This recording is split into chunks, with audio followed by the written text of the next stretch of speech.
Ademir passou a vida dobrando papéis. Jornais velhos ou novos, folhas de caderno, folhas de revista. Ademir nunca escolheu Márcia. Foi Márcia quem escolheu. Acolheu Ademir. Ademir não escolhia, não abria portas.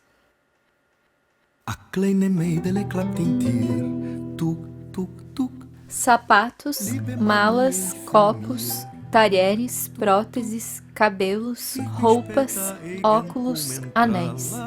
São vestígios de memórias que vão carregar, ao longo de toda a história, marcas de vidas forçadas a superar seu apagamento. Os testemunhos se fazem presentes por meio dos objetos. Meu nome é Jaqueline, eu tenho 14 anos, mas eu comecei a andar na rua com 7 anos. Eu tenho 14 anos agora e eu tenho medo de morrer. Eu acho que testemunho é um exercício, a gente vai aprendendo também a fazer. Eu sofri na minha família uma experiência, vamos dizer, das mais comuns, eu sempre digo assim, das mais comuns dentro da ditadura. Eu só posso dizer que inicia por a gente não ter noção da importância daquilo que a gente viveu. O reconhecimento, começar a experimentar o reconhecimento de que isso era algo importante para todos, não só para mim, não só para minha família, não só para o grupo que me conhecia, que gostava de mim, né, os amigos, mas que isso tinha um valor histórico. Por que alguns podem ser desalojados de seus lares para dar seu lugar a outros? O que isso diz da cidade que habitamos? O que isso diz de nós, de nossa cultura e da relação que estabelecemos com os outros? Imagine que um dia alguém chega na sua casa e diz: "Você não pode mais morar aqui." Mas você não quer sair. Você não tem escolha. É o que também dizem. A sua ilha vale 23 mil. Meu marido achou que ele estava falando das plantas. Aí disse, mas só isso? Ele disse, das plantas só valeu isso? Ele disse, não, não é das plantas. É da ilha, os seus direitos são esses. Então meu marido teve aquele impacto, levantou de uma vez. Quando ele levantou, ele não deu mais conta de falar. Ele não deu mais conta de sentar sozinho, as pernas dele pifou. Aí fui para Belém, chegou lá, o doutor falou que ele teve foi um surto psicótico, por conta da negociação que foi 23 mil. A gente esperava que ele indenizasse e realocasse, que não era prometido. Ou então oferecesse a carta de crédito. Isso eles não fizeram. O governo federal construiu uma barragem no estado do Pará, em um dos rios mais importantes da Amazônia, o Xingu. Os habitantes da região foram transformados em obstáculos ao progresso.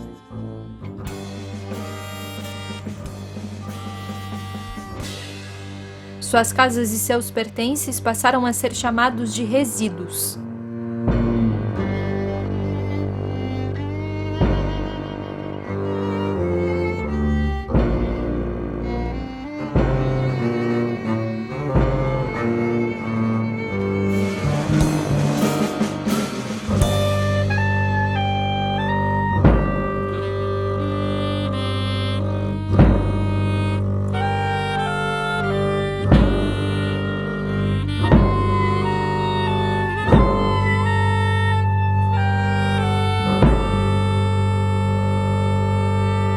O Museu das Memórias Impossíveis do Instituto Apoa busca inscrever narrativas e acolhe as produções de sujeitos cujos lugares discursivos estão fragilizados nos laços sociais, que estão na ordem do indizível, do impensável, do inconsciente e do impossível.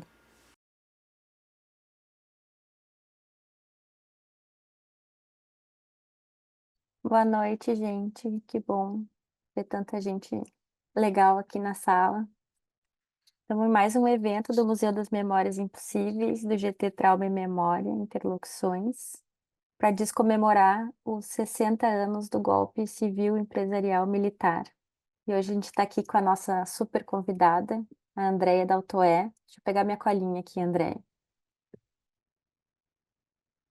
A Andréia É licenciada em Letras pela Unisul Santa Catarina, onde também realizou especialização e mestrado em Ciências da Linguagem.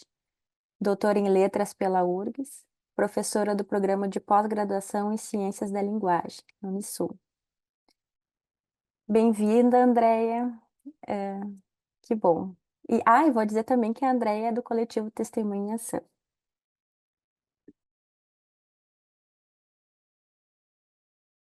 Obrigada, Maíra.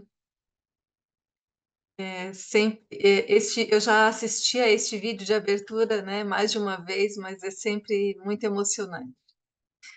Eu começo agradecendo, então, né, dizendo da minha honra de integrar esta série de descomemorações do golpe, junto a tanta gente bacana que me antecedeu, né, nos eventos anteriores. E meu muito obrigada, então, ao GT Trauma e Memória Interlocuções pelo convite. E hoje eu trago aqui uma contribuição do campo da linguagem, né, do discurso, que é o terreno a partir do qual eu estudo o tema ditadura.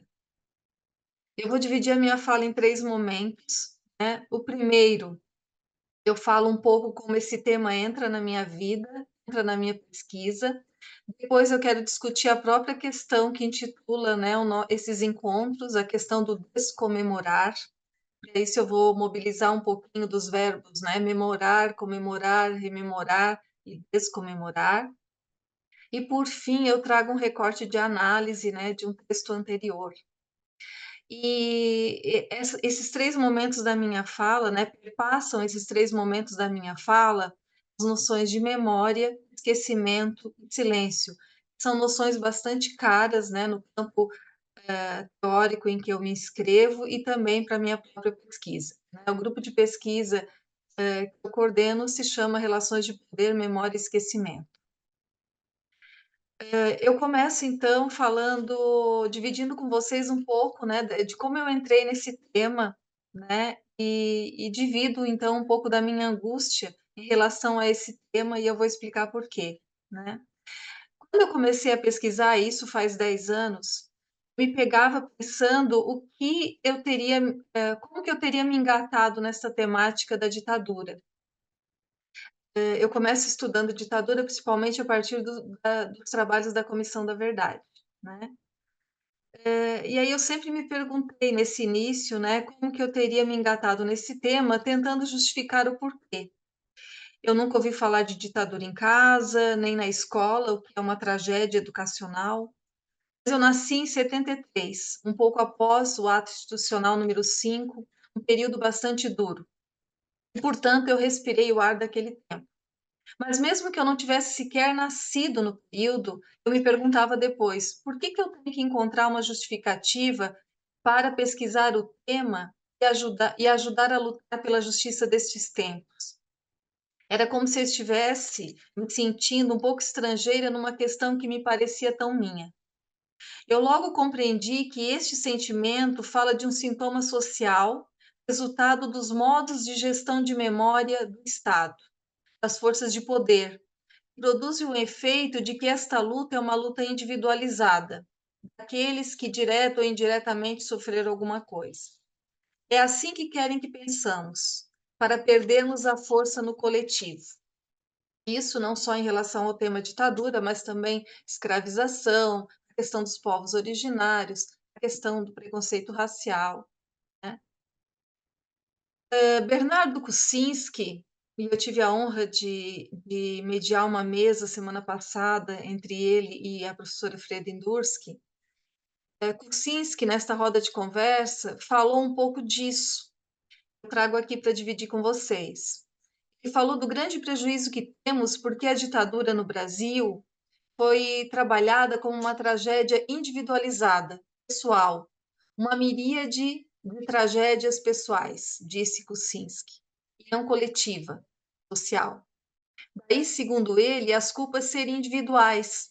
Né? Em mais de um depoimento que eu li sobre a Comissão da Verdade, sobre os testemunhos, muitos se culpam até hoje por um companheiro ter caído por sua causa. É assim que eles se referem, né? Quando, sob tortura, né, tiveram que dar alguma informação e com isso seu né? Seu companheiro faleceu ou foi pego ou está desaparecido, quando não seria culpa sua. São vários os fatores que levam a isso, mas eu aqui destaco o modo como somos afetados por esta gestão de memória que trabalha em prol do esquecimento destes tempos. Não um esquecimento direto, mas um esquecimento trabalhado ideologicamente, minando formas de resistência. Bom, apaziguada nessas angústias iniciais, né? Eu também tive um momento de me perguntar: o que eu posso em relação ao horror disso tudo com aquilo que eu tenho nas mãos? Uma caneta, uma teoria, alguns alunos. E é Piaget, né, o autor que a gente segue em análise do discurso, me responde, dizendo que não existe prática teórica sem prática política. E Althusser, o seu professor, também ajuda dizendo que na luta política as palavras são também armas. Toda luta de classe pode às vezes ser resumida à luta por uma palavra contra outra. O combate por palavras é uma parte do combate político, disse Althusser. É então a partir deste lugar que eu enveredo meus estudos sobre ditadura, muito, né, por influência da professora Freda Indurski, que foi minha orientadora no doutorado, e foi por ela que eu fiquei sabendo sobre a Comissão da Verdade, em 2014 já, quando os relatórios já estavam sendo entregues. A partir daí eu conheço o trabalho da Comissão da Verdade de Santa Catarina e passo a me envolver. Depois disso, desse envolvimento, eu consegui entender o que era colocar a minha pesquisa em prol de uma prática política, e me livrou um pouco da asfixia da academia, me permitindo alcançar outros espaços para além da universidade, como este aqui de hoje, com a minha participação no coletivo Testemunho e Ação, né, e outros coletivos dos quais eu participo também, né? Então, para partilhar um pouco dessa história, eu trouxe algumas imagens que eu vou passar rapidamente.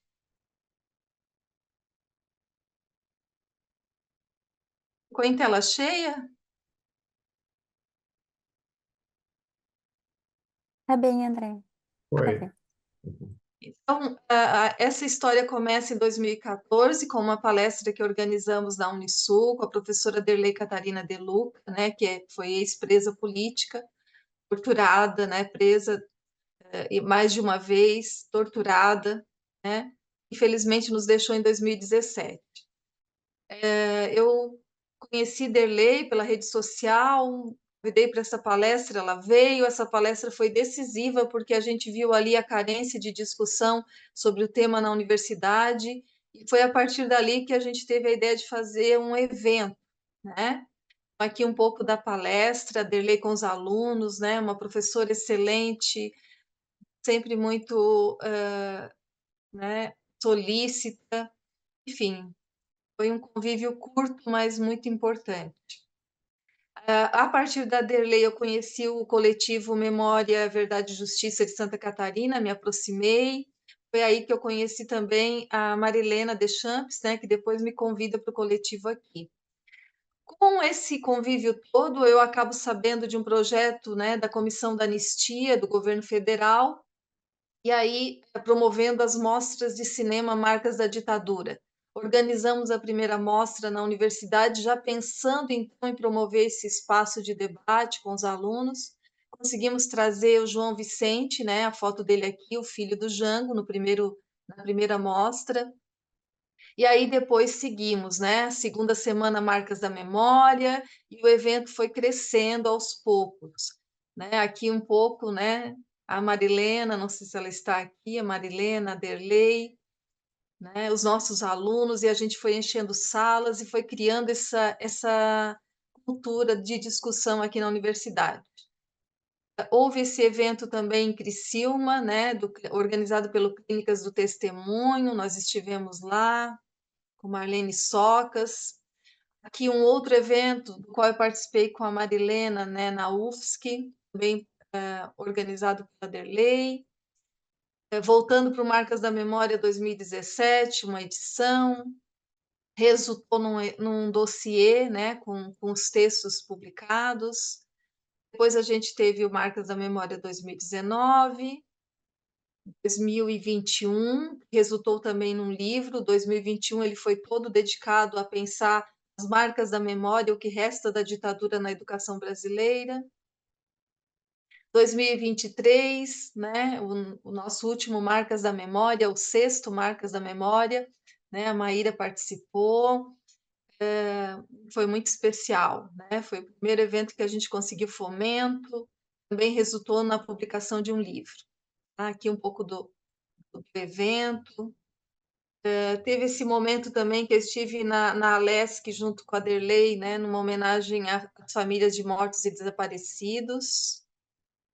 Eu acabei me envolvendo bastante no estudo sobre o relatório da Comissão da Verdade de Santa Catarina, e trago alguns números aqui, né? Os catarinenses, né, mortos e desaparecidos, enfim, eu tenho alguns textos publicados a respeito disso. Então, só para mostrar um pouquinho dessa história preciosa, né, de envolvimento com o tema. Eu digo aqui no final que, de qualquer forma, questões sempre me vêm. Como, por exemplo, o que me leva a falar de um vivido do outro e me sentir falando de um vivido tão meu? Como nos confundimos nesta história que parece do outro, mas também é nossa? É um revezamento com a dor do outro, e quanto mais pesquiso a respeito, mais vejo o passado no presente. Então, nos vemos como cúmplices da mesma dor. Um sofrimento do pensamento, como eu chamo em um texto, em que eu trago também Leandro Ferreira, em que ela diz que a metáfora, em que ela vê a metáfora como um bem incontornável que abre para um porvir incessante, enchida por vivências afetivas de cada um de nós. Essa memória, diz a autora, não é feita de fatos, mas de restos, de fragmentos, de construções imaginárias vividas e não vividas. Terminada essa primeira parte em que eu divido com vocês, né, essa vivência, eu passo a segunda, em que eu quero recuperar então o mote da minha fala, que é esta luta por palavras e com palavras. Recuperando a passagem, né, que diz que a nossa luta política é também uma luta por palavras, eu trago Robin, que fala do caráter paradoxal da memória. Seu excesso seria da ordem da compulsão, repetição, interditando toda reconciliação com o passado. E a falta de memória da ordem do recalque, conta para voltar e atormentar o tecido social mal estabilizado e que acreditava poder fazer uma economia de sua relação com o passado. Isso lembra um pouco Certeau, para quem a história não para de encontrar o presente no seu objeto e o passado nas suas práticas. É desta confusão entre passado e presente e deste excesso e falta de memória que eu quero falar aqui agora, voltando a alguns acontecimentos de 2019. Aliás, a um acontecimento de 2019. Eu volto ao 31 de março de 2019, quando se previa a comemoração do aniversário de 1964, o ano do golpe. Primeiro aniversário sob o governo passado, né, daquele que sempre defendeu a ditadura. Eu uso este fato para falar dos verbos memorar, comemorar, rememorar e descomemorar.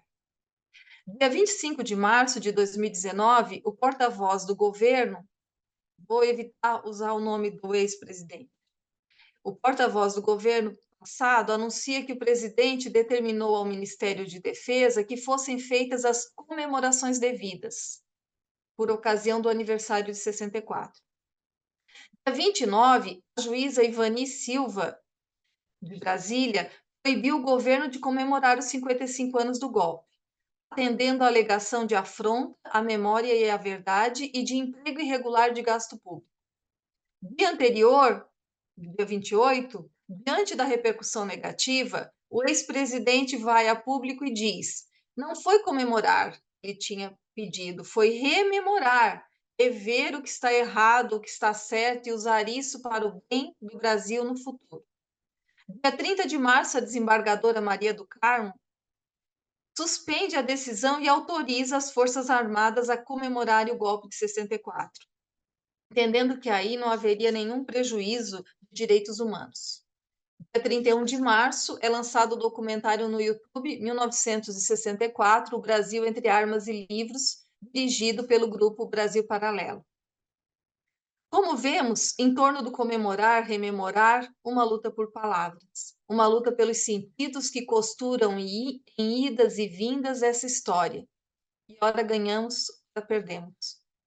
Decisão da desembargadora, temos uma contenda que aparentemente se apazigua, se resolve na justiça, mas não. Sua decisão acaba por escancarar o modo como o aparelho jurídico é uma forma privilegiada de reprodução da ideologia burguesa. Pichet vai nos dizer que a política não se reduz ao discurso, mas que toda decisão adquire seu lugar na prática política como uma frase em um discurso. É nesse sentido que vemos a luta pelos sentidos em torno da questão da ditadura, não só em relação à passagem do 31 de março, no saudosismo de uns e de outros, mas como um fato que diz de um projeto de sociedade capitalista neoliberal, para a qual a democracia é um problema. Voltando à troca de comemorar por rememorar do ex-presidente, se a gente for ao dicionário, estes verbos são sinônimos, podem ser sinônimos. E neste caso, a troca de um pelo outro não desfilia, né, o ex-presidente da mesma cadeia de sentidos e nem funciona como um eufemismo, embora esta pudesse ser a tentativa dele. Antônimos é que esses verbos também não são. Todavia, se assumimos que são sinônimos, não são pelo sentido do dicionário, mas pelo modo como se filiam às determinações sócio-históricas e ideológicas. Comemorar é festejar. Rememorar, a partir de tudo que foi dito por ele, também não deixa de sê-lo. É como se estivéssemos o tempo todo voltando ao 31 de março. E este retorno se dá em inúmeras ações por parte de um determinado grupo que romantiza este passado e tenta criar-lhe outros implícitos que justifiquem suas práticas no presente. Isso não é possível, e isso só é possível porque no espaço deixado pela impunidade destes crimes e pelas políticas de silenciamento, políticas de esquecimento, essa é uma noção de Indursky, é nesse espaço que os sentidos derivam, deslocam-se, sucumbem, e rememorar pode significar um pouco mais ameno que comemorar. Só que rememorar não ameniza nada e não deixa de filiar este discurso à mesma ilegalidade de comemorar, ao mesmo decoro. Assim como rememorar, estão imersos em um negacionismo da história para fazer valer outros sentidos sobre as atrocidades deste período. É nesse sentido que comemorar por rememorar não se resume a uma questão de sinônimo, nem de antônimo, no sentido linguístico dos termos. Trabalham uma tentativa de heroicizar este passado numa reconfiguração de seus implícitos. A memória, segundo Seixas, é fugidia. Se movimenta para frente e para trás sem obedecer a qualquer sucessão necessária. Para o autor, a memória constrói o real, muito mais do que o resgata. Ela age tecendo fios entre os seres, os lugares e os acontecimentos, mais do que recuperando-os, resgatando-os ou descrevendo-os como realmente aconteceram. Parece que isso nos ajuda a pensar, então, o poder que as palavras têm para significar o ontem no hoje. O que parece é que a extrema-direita e a direita sabe tirar proveito disso, parece avisada da volatilidade em torno das palavras, e luta as armas que tem para imprimir o sentido que melhor atenda aos seus interesses. Isso se espalha para além de uma comemoração pontual. Segue acontecendo aqui e ali. E aí eu elencaria vários outros momentos, né, em que isso vai sendo construído, para além do 31 de março, né? Um exemplo foi quando o primeiro-ministro do governo Bolsonaro, Ricardo Vélez, propôs a revisão dos livros de história, tocando golpe por decisão soberana da sociedade brasileira, ou tocando golpe por mudança de tipo institucional, tocando ditadura por regime democrático de força e outras loucuras mais. Por fim, não podemos deixar de lembrar que em março de 2023, aí o governo atual também proibiu tratar o 31 de março em termos de comemoração.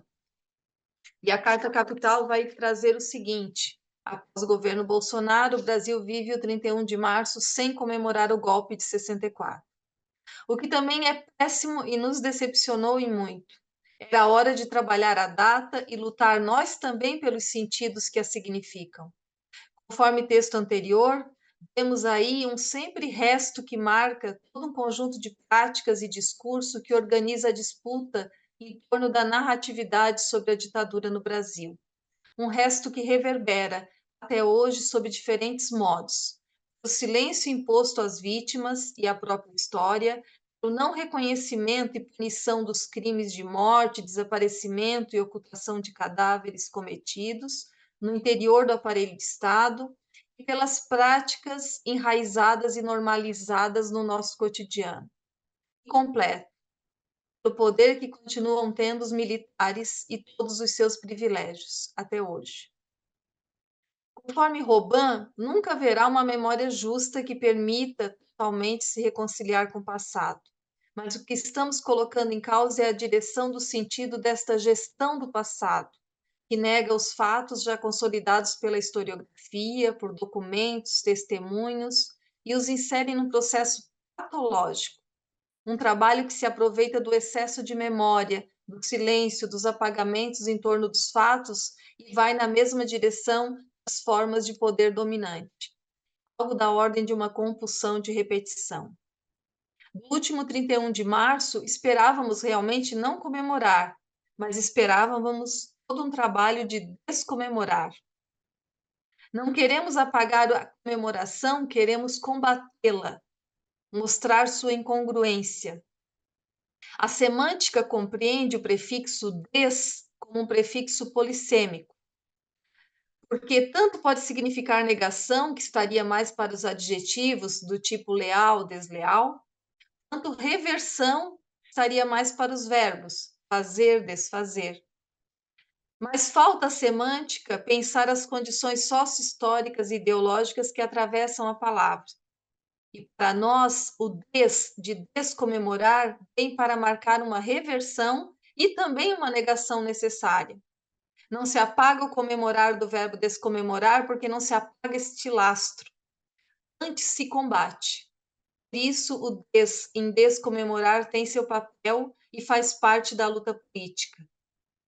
É necessário olhar para esta regularidade que em muito continuou acontecendo, mesmo depois de 85. Isso nos leva, fechando essa parte, a um outro episódio. Dias Toffoli, ministro, do Supremo Tribunal, ao participar de um debate sobre democracia em Nova York em 2022, disse o seguinte: não podemos nos deixar levar pelo que aconteceu na Argentina, uma sociedade que ficou presa no passado, na vingança, no ódio e olhando para trás, no retrovisor, sem conseguir se recuperar. É complexa e bastante particular, fechei aspas ali no superar. É complexa e bastante particular a maneira como cada país, pensando aqui a nossa América do Sul, como cada país lidou com seu processo de redemocratização e justiça de transição. Mas brevemente se pode pensar em dois aspectos. A Argentina foi um dos poucos países que revogou a lei da anistia, os militares aprovaram antes de deixar o poder, e já em 1983 criou a Comissão da Verdade, que lá se chamou CONADEP, Comissão Nacional sobre o Desaparecimento de Pessoas. Compreendemos as diferenças estruturais, políticas, econômicas entre os dois países, mas isso não impede de valorizar o que a Argentina fez com seu passado. O que o ministro do Supremo Tribunal chama, então, de ficar preso ao passado, para nós é justamente o contrário. É tentar acertar as contas com esse passado, e isso seria a chance de seguir adiante.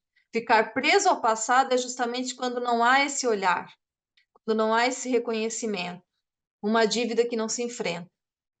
Tudo bem, E este enfrentamento da Argentina parecia suficiente para evitar um Javier Milei. Mas isso nos mostra que, apesar da luta por justiça em relação ao nosso passado, há uma força política e econômica mundial que vai fazer força contrária, pois questionar a ditadura do passado em muito questionar a que perdura até hoje sob outros modos e que continua beneficiando certos grupos. Portanto, aprimorar cada vez mais a democracia é colocar um problema às diversificadas formas de exploração do capital sob uma grande parte da população.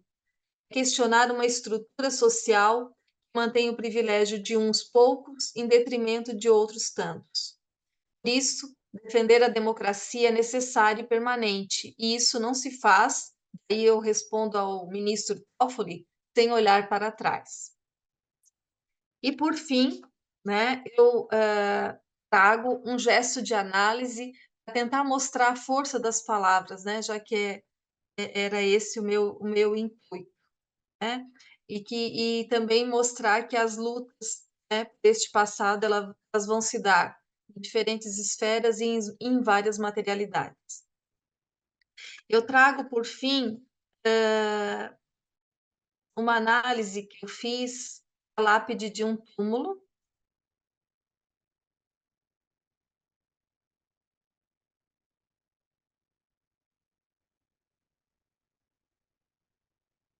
Vocês estão vendo? Sim. Tá. Eu tive conhecimento dessa lápide a partir do livro da Liniane Brum, Antes do Passado, O Silêncio que Vem do Araguaia. O título é mais ou menos este, depois eu confiro. Este livro é o livro de uma sobrinha angustiada com as histórias que ela ouvia a meia voz sobre o tio, que tinha ido para a guerrilha do Araguaia, angustiada, cresceu com essa angústia, com esse silêncio, com essa coisa meio dita, com essa coisa mal dita. Ela, né, depois de adulta, ela vai para a região do Tocantins em busca da história do tio. E aí ela vai fazer um diário de bordo, né, escrevendo o que ela consegue todo dia, e ela vai escrevendo cartas para a avó. Então o livro se divide entre um diário e uma carta para a avó, a mãe do Silon Brum. E aí o livro todo se passa assim. E a gente vai vendo o modo como ela não consegue muita coisa, muita informação, e aí a gente fica esperando como é que ela vai contar isso para a mãe do Silon Brum. Bom, eu trago isso num artigo de 2016, em que eu intitulei A Comissão Nacional da Verdade e o Silêncio do Araguaia, se apresente o corpo. No texto, eu falo sobre a construção de um túmulo como necessidade de um ritual de fechamento para a nossa cultura. Mesmo as famílias que nunca encontraram o corpo do seu ente desaparecido fizeram um túmulo, celebraram missas, elegeram um dia possível para a data da morte. Só que, diferente dos demais, este túmulo instaura um inesperado na cadeia dos sentidos sobre a escrita de uma lápide, porque ele diz, ali ficou pequeno, mas diz o seguinte: esta sepultura aguarda o corpo de Silon Cunha Brum. Enquanto um túmulo vem para produzir um efeito de fecho, o dizer desta lápide confessa sua própria abertura, sua incompletude na incapacidade de preencher o vazio deixado pela ausência deste corpo. Ou seja, enquanto parece marcar uma presença, anuncia sua permanente ausência e, portanto, reclama justiça. Todo túmulo guarda um corpo, só que este aguarda um que possivelmente nunca virá. Aquilo que de um modo poderia representar um ritual de fechamento, aqui anuncia e denuncia a continuidade de uma reivindicação, de um direito. Afinal, mesmo em guerra, né, o Brasil é signatário de acordos internacionais que dizem que mesmo em guerra é obrigatório entregar o corpo à família. Se a gente fala do poder das palavras, aqui vemos o papel deste prefixo, né? Na minha fala anterior, eu falava do des, aqui eu falo do a, do prefixo a em aguarda. Para a gente ver como o político na língua está na palavra, se inscreve na palavra, seja no radical, às vezes no prefixo. O a em aguarda é a inscrição na língua de uma ausência, um silêncio que vai continuar reverberando e denunciando a injustiça deste tempo. Esta lápide nos leva a justamente olhar para o silêncio instaurado pelo lugar vazio que poderia ser preenchido. E ali, no aparentemente nada que os sentidos, no aparentemente nada que os sentidos trabalham, coam, incomodam, desinstalam, o silêncio não fala, ele significa. E aí eu trago Orlando. O aguarda rompe com o esperado na cadeia dos sentidos e instala uma permanente espera, um silêncio que perturba. É a pessoa que falta, mas é também o buraco do trauma que faz borda no plano simbólico. O túmulo anuncia a ausência de um corpo em específico, pertencente àquela família, mas ao mesmo tempo representa uma crítica a todos os desaparecidos políticos que ali não estão e provavelmente nunca mais serão encontrados. De qualquer forma, é uma luta que extrapola a presença de um corpo individual. É um corpo coletivo que está em questão. Desse modo, podemos ver o deslizamento provocado pelo trabalho da metáfora em guarda, aguarda, uma inscrição do funcionamento do político na língua, denunciando que há muito ainda a ser feito. Os crimes de ontem são crimes continuados no hoje. Enfim, o Estado ainda tem um longo caminho de reparação pela frente. Tem esta cobrança, como diz Orlandi, ficam sem ser politicamente significados os feitos da tortura, do que resultou dela na nossa política, sintomatizando aí o trabalho de administração dos sentidos pelo Estado, que não se coloca para nós hoje na forma de um decreto, de um ato inconstitucional, mas se marca de diferentes modos como pista do que Pechet nos traz como trabalho anônimo de gestão da nossa memória. Eu finalizo, então, aqui, eu finalizo reflexão sobre esta lápide e a minha fala também, com um trecho do livro, né, que é o trecho em que a Liniane escreve para a avó, no final de toda a expedição que ela faz. A avó, segundo o livro, né, morreu na varanda à espera do filho. São Paulo, 20 de fevereiro de 2011. Vó Lóia, teu filho Silon Brum não foi enterrado, foi semeado, deixado em cima da terra como grão que um dia vai germinar. Exatamente como diz outro poema, aquele que o pai e os tios colocaram na lápide que aguarda Silon Cunha Brum. Mortos? Quem disse se vivos estão? Não morre a semente jogada na terra, os frutos virão. Hoje tenho a sensação de que intuíamos tudo, mesmo quando não sabíamos de nada, mesmo quando tudo que havia era o silêncio. Liniane Brum. E ia fechar com essa passagem, mas eu vou fechar com essa frase da Marlene Socas, né? Também ex-presa política aqui de Criciúma, ela e o marido. E nesse evento que eu estive com ela em Criciúma em 2017, ela falou isso que me atravessou muito, né? Ela assim, enquanto eu não morro, eu não desisto. Aí eu pensei, quem somos nós para nos questionarmos, né, se vale a pena ou não essa luta? Era isso.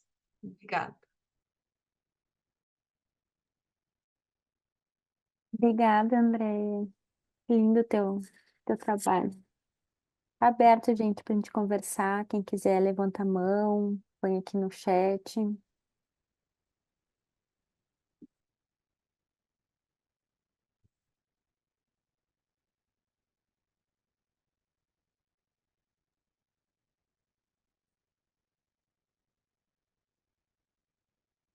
eu não estou achando onde levanta a mão, eu posso falar. Vai, Marilene, por favor. Oi, Helena. Boa noite para todos, boa noite, Andréia. Ah, bom, um prazer te ouvir, né, e acompanhar o teu trabalho há tanto tempo e ter a tua parceria agora no coletivo Testemunho e Ação. Mas eu fiquei pensando, a partir da tua fala, né, nessa questão dessa força da palavra, tanto num sentido de vida, né, tal qual tu vais trabalhando esse prefixo, né, do ar e do aguarda, né, mas também nessa força destrutiva da palavra, né? Que está presente nesse rememorar, nessa certa jogadinha, né? Com o rememorar, né? Então, não sei, é mais um comentário e queria te ouvir um pouco, né? Sobre esse, porque a gente, né? Nós, a partir dessa escuta psicanalítica, trabalhamos com a ideia de palavra como a palavra que pode gerar, como a palavra articulada ao que é de vida, né? Como uma arma de vida. O que tu vais, parece que nos mostrando, é como a força da palavra pode ter justamente um caráter mortífero e genocida, né? Não, eu tive que ir cortando algumas coisas para não ficar muito longa a minha fala, Marilena, mas nessa passagem aqui do Althusser, ele vai dizer que as palavras são também armas e às vezes veneno, Hum. né? Agora a tua reflexão me fez pensar que essa parte faltou, né? Fez falta para pensar, né, que as palavras também podem ser veneno, né? Então, agora o sentido não está grudado nelas, né? Em análise do discurso a gente vai ver que o sentido não está grudado nelas, ele vai depender desse modo, né, como essas palavras vão sendo elastificadas, servindo a diferentes interesses, né? Uhum. E a gente acompanhou nesses últimos anos o modo como palavras que para nós, né, tem toda uma importância democrática, como liberdade de expressão, sendo usadas para justamente garantir um discurso de ódio, né? A polêmica agora em torno, né, do Elon Musk, né, do Twitter. Tudo isso a gente vai ver pessoas mobilizando o discurso sobre liberdade de expressão para defender, né, essa terra sem lei que é a, a terra das redes sociais, né? Tem regulação, com regras afrouxadas, né? Edson? Sim, obrigada, André. Imagina, Marilene. Andréia, muito bacana assim a tua forma de organizar essas reflexões e embora tu tenha tocado num tema que a gente, enfim, às vezes conversa ou intuitivamente assim trabalha, mas tu tem explicitado, né, que a primeira luta é uma luta de discurso, eu acho que é fundamental, né? Eu acho que isso às vezes a gente também tem que levar mais a sério, né, no sentido de que um discurso aqui, né, uma palavra dita ali ou desdita lá, tem uma potência muito grande, ainda mais no contexto social, né, onde assim esse poder multiplicador, né, de um discurso, de uma palavra, ele é assustador, né, tanto para um lado como para o outro. Me lembrei de uma frase do Glauber Rocha que eu gosto muito, que ele diz: sem linguagem nova não há realidade nova. Essa ligação entre o que a gente pode nomear como uma mudança de realidade, né? Agora, voltando ali a intervenção assim da Marilena, eu achei importante. O que me ocorreu também é que talvez haja uma diferença entre as palavras que trazem vida e as palavras mortíferas. que é o que tu mencionou em algum momento, que é esse poder metafórico da palavra, né? Ou seja, as palavras que abrem sentidos, elas trazem vida e trazem um equívoco, porque elas não têm um sentido único. E nesse ponto, a gente vê como, com esse trabalho, né, de memória, a função da arte em geral e da literatura é super importante, porque ela, de alguma maneira, consegue, né, como essa imagem que tu trouxe, é super bonita nessa lápide, ela consegue ali colocar, né, elementos que a gente tem que preencher, né? A gente tem que colocar um corpo dentro desse lugar, né? E as palavras mortíferas é o contrário, né? Isso a gente tem um exemplo muito grande, é quando algo é dito e, de alguma maneira, se impõe uma leitura única do que é dito, né? E bom, e a gente viveu, né? Tu até evitou de, achei interessante mencionar o nome desse último presidente. Eu acho que isso também tem uma certa função metodológica. Isso aconteceu muito, né? Ou seja, que as coisas eram enunciadas e de uma maneira imperativa, como se A só pudesse significar B, né? Então, enfim, acho bem importante, né? O quanto que nesse tema de trauma e de memória o abrir sentidos, trazer novas metáforas, ele é libertador, ele traz perguntas, né? O que que algo significa, nos faz pensar, né? Nos convoca assim ao pensamento. Acho que seria uma diferença, talvez, não sei o que que tu acha, assim, né? Dessas palavras veneno e das palavras que trazem, né, vida, né? É, maravilhoso isso, Edson, porque na minha tese eu trabalhei a noção de metáfora, né? Hum, Então, o meu livro ele vai passar pela noção de metáfora no discurso político, né? E é uma noção, para mim, muito rica, assim, teoricamente. Mas eu acho que você, né, pegou muito bem essa questão do literal e do metafórico. Esse isso, discurso do mais morte, em outro texto eu acho que eu falei disso, do mais morte, mais vida. Acho que foi naquela aula sobre violência na escola. Talvez eu tenha mexido com isso lá. Porque, assim, eu não encontrava uma forma de falar disso, que a Marilena também tocou, né? Como que essa língua serve para o mal, né? E aí eu chamei de coisas que têm a ver com mais morte. Então, assim, esse discurso do mais morte, esse discurso que desconsidera o outro, ele se apega ao literal. Por quê? Porque o literal, ele impede a interlocução. Porque eu digo que o sentido é esse, eu não convoco o outro para pensar comigo, né? Então, o literal, a insistência no literal, a defesa do literal é a defesa do único sentido. Quando o sentido ele está, né, em análise do discurso, o Peixe vai dizer o sentido só existe em relações de metáfora, né? Porque não há uma realidade a qual a palavra se cola. Então, a metáfora é essa abertura, é essa possibilidade de convocar o sujeito, de pegar o sujeito pelo estômago, as borboletinhas do estômago, essa chance de engatar o sujeito num dizer que não está fechado, está aberto. Então, a metáfora é a possibilidade da interlocução. E esse túmulo faz uso dela, né? Eu tenho um outro artigo que eu apresento, que eu trago a exposição do Gustavo Germano, aquelas imagens em que ele pega a foto antiga do desaparecido e recria o mesmo cenário, né? Depois sem o desaparecido. Olha só como que isso é a arte podendo denunciar essa angústia. A gente olha para aquela foto que tem um espaço vazio, aquilo provoca um incômodo.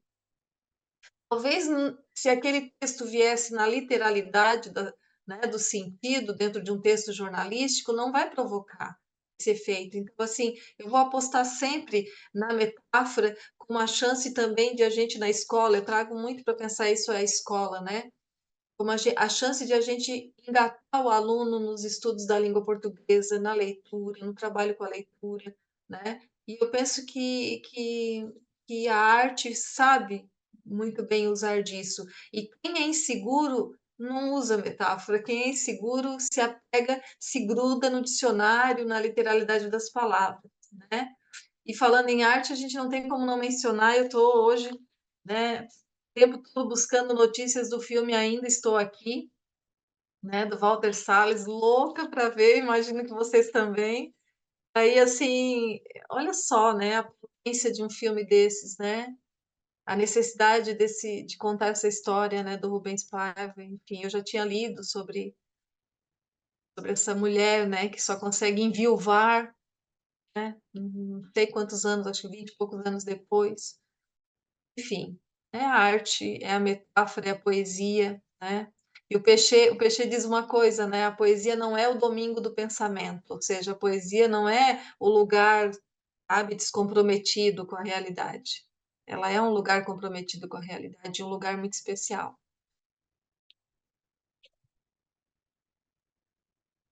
Mais alguém, pessoal?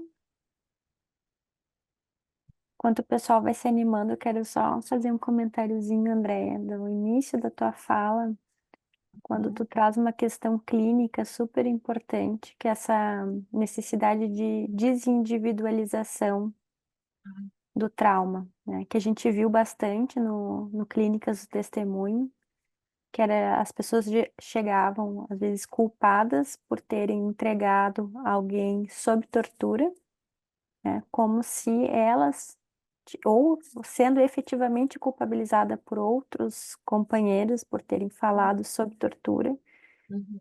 porque justamente o torturador não foi condenado, né? Não teve. Então, isso é clínico, né? Isso é importante trazer nessa dimensão. Obrigada, André. É. E assim, me tocou muito o Kuczynski, né, nessa mesa de semana passada, falou disso também, né? E aí lembrei de todos esses relatos muitos, né? Eu já li muitos livros sobre relatos de pessoas se martirizando, né? Porque, eles usam esse termo, né? Fulano caiu por mim, né? Como se a culpa fosse dele, né? Isentando o Estado da responsabilidade que teve, né? Bárbara, Boa noite a todos. Muito bom te ouvir, Oi, André. E quando tu Bárbara. falasse do filme agora, nossa, eu vi um pedacinho, né? Isso que está circulando aí Uhum, na mídia, ah, que é um pouco esse verso reverso que tu está trazendo, né? Que tu também falasse no início sobre a questão da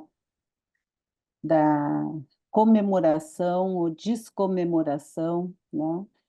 Nessa dupla face que tem entre aquilo que uhum, possa ser a memória e aquilo que é o excesso do real que se mantém, né? E, e eu estava pensando, quando eu ouvi o trailer do filme, da, da brutalidade que é, porque o filme é um resgate, é como se fosse dar a vida ao Rubem Paiva, né? A vida através do filme, da história, né? uhum, Depois de uma luta durante 20 anos, 25 anos, para que fosse reconhecido que ele tinha sido morto e não se matado, porque o atestado de óbito dele consta como suicídio, né? uhum, E, e a Vera Paiva, que é a filha, passou todo esse tempo brigando para que fosse modificado o atestado de óbito, para que pudesse aparecer, né, que ele tinha sido morto. Então,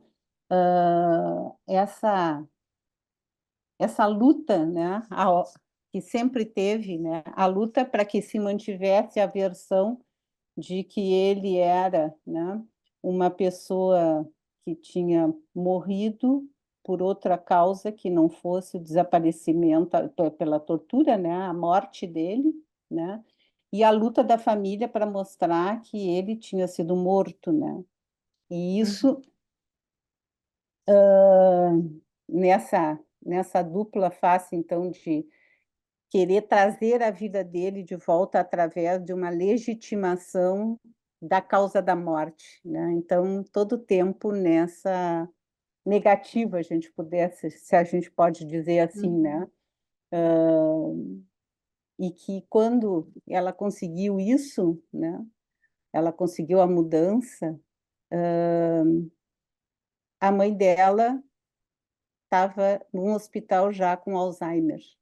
Então, a mãe dela, quando morreu, ou quando começou a doença, ela não pôde, na realidade, viver essa possibilidade de recolocar o lugar, né, de vida naquele homem que tinha sido morto e, portanto, de alguma maneira, silenciado no que ele tinha feito, né, no que foi a luta dele pela democracia. Então, é super, digamos assim, sintomático, triste, ao mesmo tempo que comovente, né? Todos esses anos de luta e toda essa trajetória para que ele pudesse ter nomeado o seu nome, sua vida, né? Não no sentido de que ele não existiu, de que ele não fez, de que ele morreu, mas sim no sentido daquilo que ele lutou e daquilo que ele fez, e ser recuperado neste lugar, né? De ter a sua causa-morte refeita, né? Que eu acho que fala um pouco disso que tu está trazendo, né? Esse lugar os efeitos do silenciamento, os efeitos do silenciamento que faz com que, ao invés de ficar conhecido, ou seja, de tornar memória, é como um apagamento. Então, essa ideia, muitas vezes, desse sentido, né, de descomemorar ou não vamos ficar olhando para trás, vamos olhar para frente, né? Que foi também, de alguma forma, a fala do Lula para esse ano, não se devia, né, comemorar, né? Esse é um convite sempre, né, de que, e acho que isso não é só um convite, é um sintoma que a gente tem hoje em dia, de que ainda não podemos falar disso, né? Que está morto aquilo que está vivo, aquilo que nunca mais vai poder ser, né, revisitado, porque é uma manutenção do desconhecimento, a manutenção desse silenciamento que faz com que não se avance esse tema, né, do que é que ainda devemos fazer, né, pela democracia. Então é um convite à continuidade, né, desse desvelamento, né, desse não esquecimento. Isso mesmo, Bárbara. E nota, né? É a luta por um registro na certidão de óbito, mas não é só. É também por isso, mas não é só, né? Isso significa muito, né? Em Santa Catarina nós também tivemos um caso, né? Ele foi dado como tendo cometido suicídio, mas foi enforcado, né? Na prisão, que é o Higino João Pio, se eu não me engano, né? Marilena, me ajuda se É Higino Pio, o Higino Pio, né? Era prefeito de Balneário Balneário Camboriú. Camboriú e não tinha envolvimento, ele era amigo do Jean, né? Foi levado também e nunca mais voltou. E também o caso foi o único caso que passou por uma revisão, né? E como é que chama? Por um processo de uma perícia, né, Marilena? Foi um caso que passou por uma perícia e outros tantos devem haver no Brasil, né? Assim, a luta não é só um registro, mas é também um registro, né? Para ver a questão da palavra. E me lembrei agora do Marcelo Rubens Paiva, né, o filho, que à época da Comissão da Verdade, ele falou sobre a satisfação dele, né? É claro que a gente vai defender sempre o papel que teve e tem ainda a Comissão da Verdade, né, no Brasil, mas ele disse assim, foi a comissão possível, né? E ele tem razão, foi a comissão possível, né? Mas ainda precisa continuar nessa luta, né? Então, quando eu vi agora ele, né, falando sobre o filme, eu pensei, quem sabe isso enche um pouco, né, um pouco mais de esperança, a expectativa dessa família, né, como outras tantas que se viram frustradas, né, diante de uma comissão que promete no nome, né, trazer a verdade daquele tempo, mas o que se faz com isso que trouxeram, né? Não Uhum. se não se pune, né?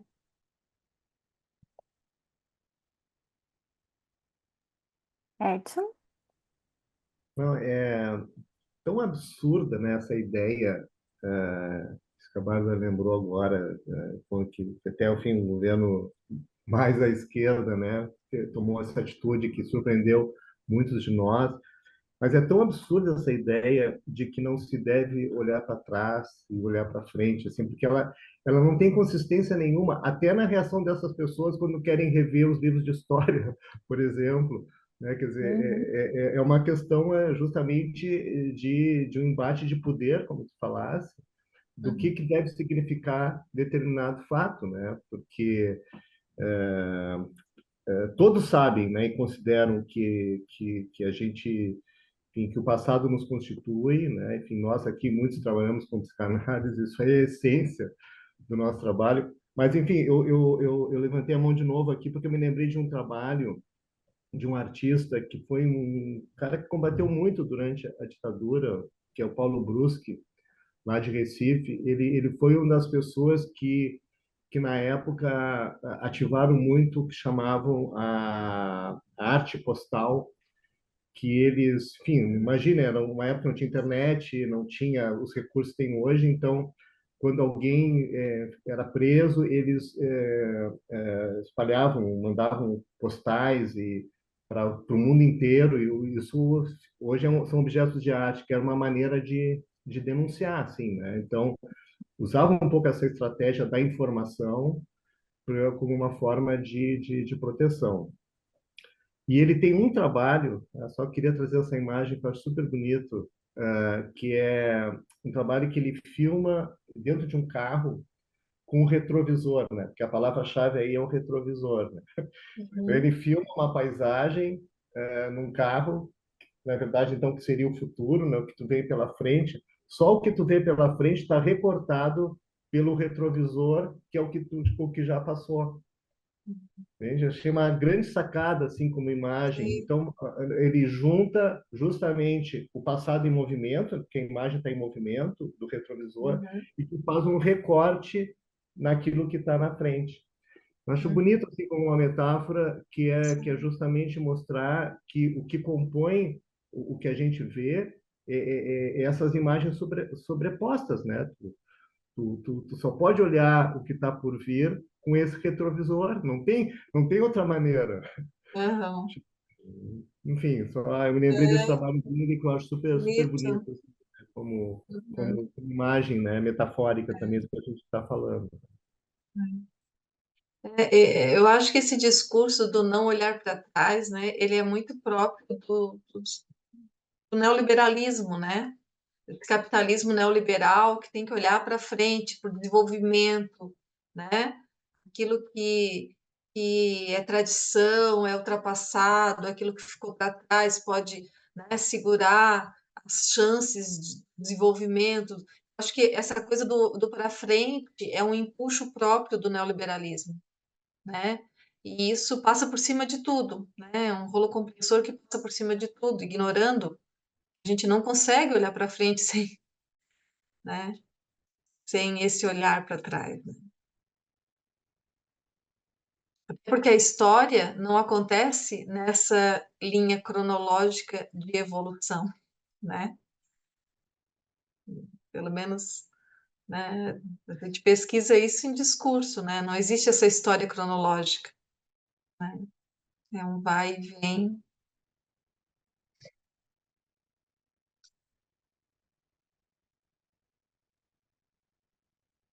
Mais alguém, pessoal?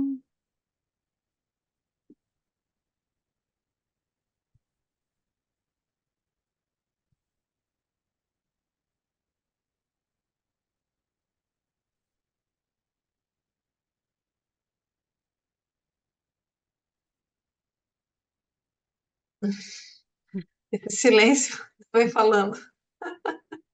Todo mundo pensando, Andréia. É, a gente precisa dele, né?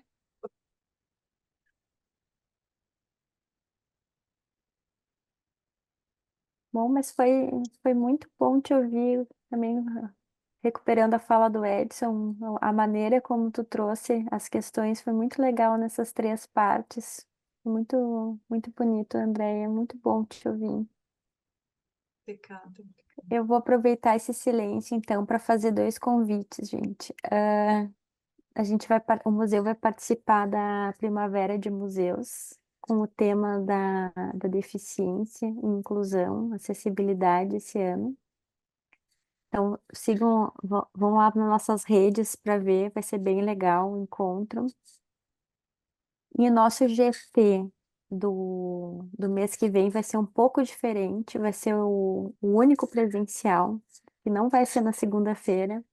A gente vai assistir o filme Jango no Exílio, do nosso colega e amigo Pedro Isaías, na sede da APOA. Então, para quem está em Porto Alegre, vai ser numa sexta-feira. Dá para vir também, André, dá para descer para ver o filme na sexta-feira. Vai ser às 19 horas. Espero que todos possam ir. Só para aproveitar esse tempinho aqui. Uhum. Aqui no chat a Luciene, uma alegria te ver aqui, Andréia. Que bom, Lu, que está aqui também, a Giovana. A Maíra compartilhou ali o texto. Texto da Ah, Marilena sobre a Derlei. sobre a É bem Delei. legal, do Correio da Poa. Ah, que bom. A exposição do Gustavo Germano também. Essa exposição eu fui ver em São Paulo, no Museu da Resistência, quando ela. Eu escrevi sobre ela também, depois, se alguém quiser, eu posso compartilhar. Aí o Edson colocou aqui a música Metáfora do Gilberto Gil. Ela está no meu livro. Eu não que eu esteja fazendo propaganda do meu livro, mas o Edson me permitiu dar. Bacana, super Está bacana no ter pego essa meu letra. Ela é livro. maravilhosa, né? Essa música é linda. Eu coloquei no meu livro. Legal. Bom, gente, acho que encerramos por aqui, então. A Muito Leida, a Ana Paula, obrigada. Não? É isso. Desculpa, André. os orientandos, os alunos queridos aqui também. Como é que Desculpa. é a que te chamam lá na Unisul, Andréia? É a Andréia da Autodiva, gente. É o apelido dela pelos alunos, né? Os alunos queridos. Mas eu achei, enfim, só aproveitando, eu sublinharia, que eu achei super bonito o que tu falasses, que isso, a luta pela palavra, como combate político. Eu acho super importante isso, né? Que a gente realmente possa estar atento e nesse sentido o nosso trabalho, né? O trabalho de um filme como esse, né? De um romance, de um texto, de um poema, são armas. Isso aí não tem dúvida, né? E quando a gente de alguma maneira, né, adere a isso e também compartilha, nós também estamos entrando na luta, né? Eu Isso. achei bonito isso que tu falasse, né? Essa luta pela palavra. Uma palavra que traga vida, né? Que traga oxigênio, porque e a gente foi esmagado aí com palavras de literalidade, como tu disseste, né? A gente viveu um caos que nos, enfim, nos emburreceu a muitos de nós e fica aquele discurso repetitivo que não abre novos sentidos, né? Não traz perguntas. É. É legal isso, acho bem importante. E eu queria também dizer o quanto é oportuno a gente poder continuar falando disso, né? Que, enfim, somente agora, né, que reabriu a comissão de familiares, a Comissão Especial de Familiares de Mortos e Desaparecidos. Na sexta-feira foi reaberta, depois, né, de longa data, desde que o Clínicas do Testemunho também foi extinto, né, logo em seguida a Comissão de Anistia e depois a Comissão de Mortos e Desaparecidos. Depois foi reaberto de uma maneira fake, né? Porque ela existia no papel, mas ela não existia na prática, porque não existiam sessões de julgamento, porque eles não tinham dinheiro para levar as pessoas para fazer, ou não usaram o dinheiro para isso, não é que não tivesse, não usaram, para fazer a discussão dos votos, né? Das pessoas, da situação das pessoas que poderiam receber. Então, esse esse reconhecimento através da comissão, e somente sexta-feira, então, ela foi reinstalada, né? Reinstalada, e espera-se que reinstalada com condições de poder funcionar, né? Que significa liberação de verba, né?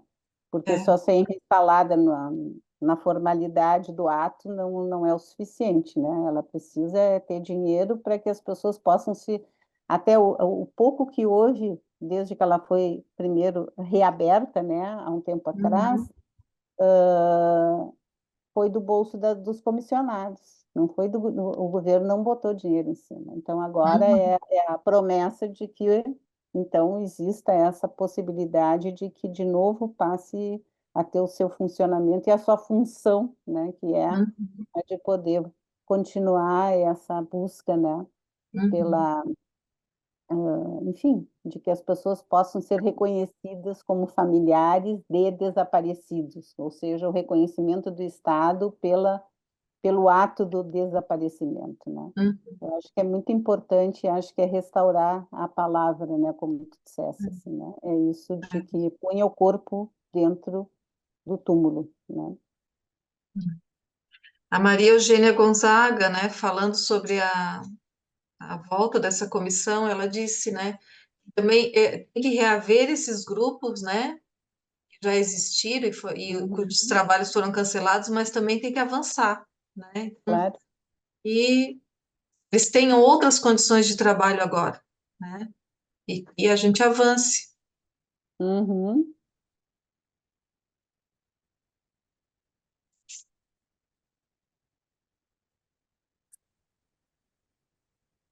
É isso, pessoal. Eu sou a pessoa chata que tem que terminar as coisas, que tem que É a organizar. coordenadora. Tu marca o tempo no relógio, isso aí. Mas muito Foi muito obrigada, bom, André. A André, gente teus vídeos a segue todos. juntos. Oi? Obrigada. Eu estava só dizendo que foi muito bom ouvir a Andréia e a gente poder, né, mais uma vez, falar sobre esse tema que nos é tão caro, com colegas que estão aí nessa luta. Isso lembrando porque que a gente está descomemorando todo esse ano, né? E não só no dia em março ou abril, né? A gente resolveu descomemorar em vários eventos até o fim, né? E seguir nesse tema para marcar a nossa insubordinação ao presidente Lula. Vamos lembrar. Eu Boa noite, agradeço, pessoal. eu agradeço também, tá, gente? A atenção. De novo, reitero a minha alegria em fazer parte do coletivo Testemunho e Ação, tá? E, de vez em quando, estar aqui com vocês. Obrigada, tá? Boa noite. Teorema, Tchau. tchau, não Obrigada, tinha visto. Andréia. Beijo, gente. Obrigada, boa noite. Boa